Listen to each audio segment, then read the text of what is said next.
Hi there guys, this is Sherry at RedeemingVitality.com and I'm here to talk about bug spray, natural bug spray.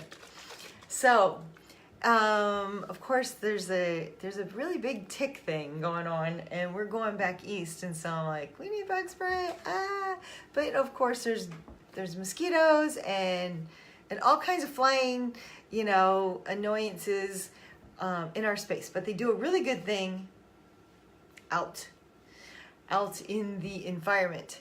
So really mass killing them is not the answer. We really need to just take care of keeping them away from us, right?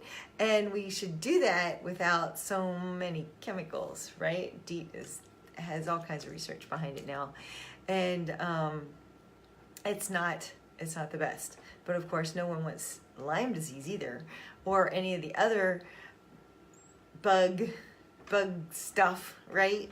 And so we have to be better about trying to prevent it, and that is what we're talking about here. So if you look at who gets Lyme disease, it has and you take their vitamin D blood level, the vitamin D blood level of it's significantly lower. Hi, Amy. Significantly lower in those who get Lyme disease. So making sure your vitamin D level is high enough, right? At a good optimal level, and that's about 75 nanograms per milliliter. So you're going to want to probably substitute with a vitamin D supplement. And I can't tell you exactly how much you need because every one of you lives somewhere different, and you have varying degrees of cloud cover. You have varying degrees of so there's a line. I mean, you can see it with the people that have autoimmune diseases and don't, and a lot of them lie in the northern hemisphere. So making sure that you get vitamin D is really difficult here where I live because I looked at NASA's beta radiation. They tell you when beta radiation was going to happen, and that's what you need on your skin in order to get vitamin D. And the beta radiation is pretty much hardly non-existent in the winter, most of spring and most of fall. Only in the summer. And in the summer, I took it one time, and it was 2 hours in the middle of the summer. So in the middle of the day. So if you are laying out naked at 12, 1 o'clock in the day, then and it's not cloud cover, you'll probably get your beta radiation for the day. But of course, you don't want to get it all at once and one time because then you'll get burnt. And we have a whole other thing that happens then. So you really want to do 10 minutes one side, 10 minutes the other side, then get out of the sun. But who has time to do that every day, right? At 12 to 1, or it's between 11 and 12 to, there's 2 hours there. And they'll tell you exactly what time of day that starts on the website. And that information is in my book. Like the website, I don't have it offhand, of course.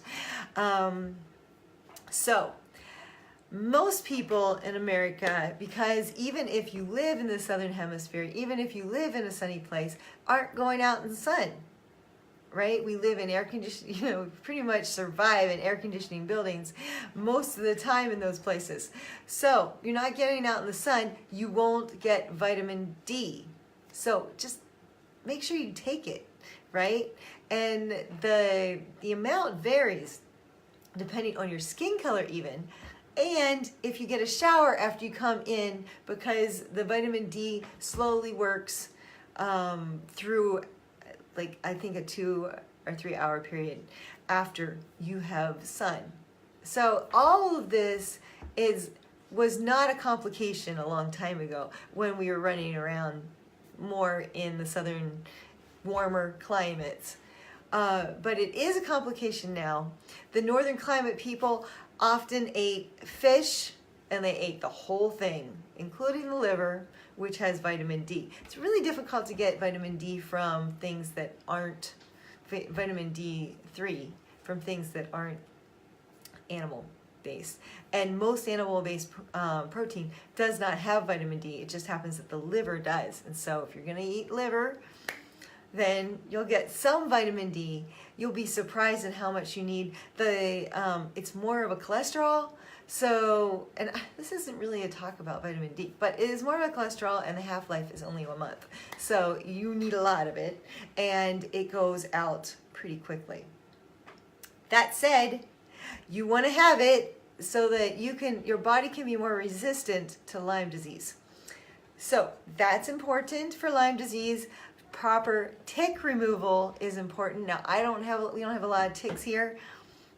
So when I go back east, I'm going to have to learn how to properly take off a tick. And so I've been researching that. You don't want to yank it. You don't want to smother it. You don't want to put essential oils on it, because what you don't want it to do is stress out and throw up into your skin with all of its microbes and all kinds of things, right? You want to get it out very gently, and there's tick removals apparatus that I'm going to get on Amazon.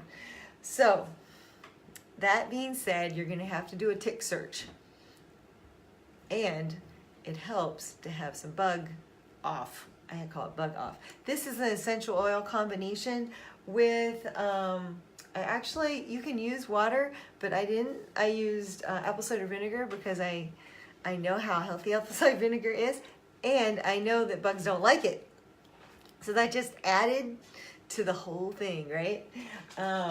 So I used, these are my essential oil, and they are amazing to have them all labeled like that and to have them all accessible like that. And they'll be going on my trip, but I'll probably make up another batch of this stuff each. So citronella and geranium, I'm using lemongrass, cedarwood, and rosemary. I got the recipe from Wellness Mama. I changed the essential oils a little bit because we can't have eucalyptus, and the eucalyptus they use is it's a different kind of eucalyptus. Anyway, I made it up, and I'm going to do a video of it. I'm going to share a post on Patreon. I might do a post on Redeeming Vitality because I haven't done that for a while. So anyway, make sure you're visiting those places, and I'll see you soon tomorrow. And some of you, I'll see you even, well, not today, tomorrow. Anyway, talk to you later. Take care. Bye. Bye, Amanda.